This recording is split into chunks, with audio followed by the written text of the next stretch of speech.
Hello everyone and welcome to this review about the Sigma 16mm f1.4, which you are looking through right now.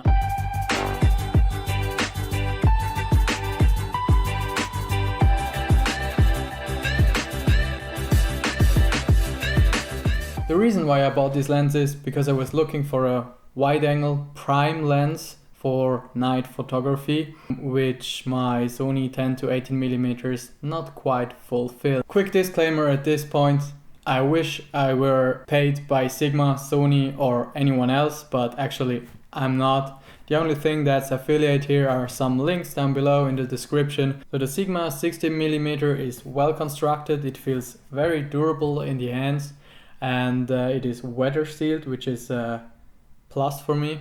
The dimensions are quite large, so I've got another 18 to 200mm Tamron lens, which is about the same size of it weighs 405 grams according to Sigma. So let's talk about the photography quality of the lens.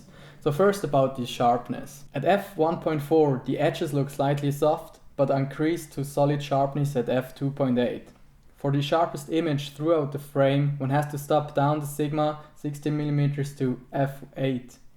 Smaller apertures than this start to show softness due to effects of diffraction. Regarding the chromatic aberration, the Sigma 16mm f1.4 has almost none chromatic aberration in the center, but this increases at the edges. If you want to make an opinion by yourself, I've put some raw file samples on my website, check out the link below. Some people commented that in the middle there is a chromatic aberration of about 3 pixels. I didn't even see it at first. Everyone has to decide by themselves if you can live with this like I do. Furthermore, I have to say that these tests I did at home, the lighting wasn't perfect. So the exposure was a little bit longer than usual. So just keep in mind, I'm not a professional lens tester. I'm just tried it to see how sharp it is for myself actually. Regarding the distortion, it is being considered a wide-angle lens, and it comes as no surprise that the Sigma 16mm f1.4 has some distortion. Yet as far as I'm concerned, it is not that bad. Furthermore, this can easily be corrected in post.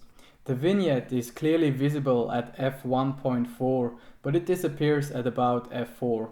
However, it is already at f2.8, this drastically less than at f1.4. Needless to say, you can fix this in post easily. What I personally really liked about the Sigma 16mm was that the focus ring is really smooth and you feel it like you can easily pull the focus and make those nice out of focus shots. Moreover, the autofocus works a treat and is remarkably faster in comparison to the Tamron 18 to 200mm. What struck me about the Sigma 16mm lens was the low light capabilities with the Sony a6500. So I went to Zurich and filmed the Christmas lights here, and just you can see the comparison between f4, the Sony, and f1.4.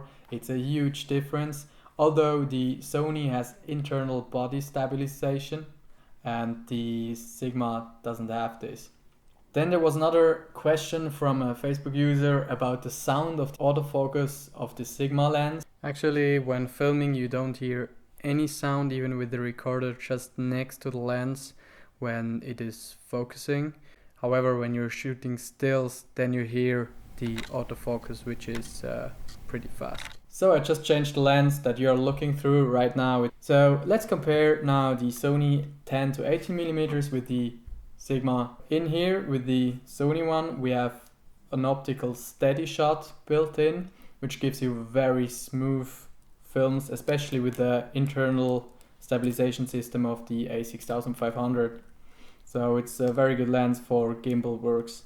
What I didn't like about the Sony lens is that if you have the lens hood the opposite way on it, you can't get to the focus ring. That's not possible anywhere. Whereas on the Sigma, you're always able to turn. Actually, I wanted to do an in-depth review as well about the Sony lens, but as I did the same test as with the Sigma lens about the sharpness at home, I realized that this model I've got is extremely decentered. It's not the sharpest in the middle, it's in the lower left corner because I got it second hand, and this was probably the reason the first owner sent it back. I did some stunning shots with this lens. Now that I know that the left lower corner is the sharpest, I realized that those shots were the best where I put some foreground into the left corner. That's the reason why I didn't put the samples of this lens up, because I think it's a lemon. Another competitor would be the Sony 16mm f2.8, and I read a lot of reviews about it that it's not good in sharpness. Another competitor, especially if you want to do astrophotography, as was my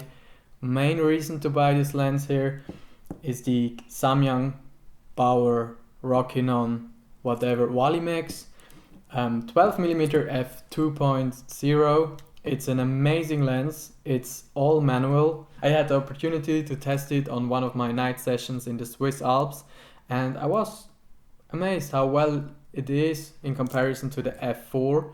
But actually it wasn't that I was blown away by the Milky Way shots I got. So far I'm very pleased with the fast aperture and the ease of use of the Sigma 16mm f1.4. Especially when I put it the first time on the camera and went out shooting at night, it felt almost like having a night vision camera in front of you, just a step from f4 to f1.4. This is a huge difference.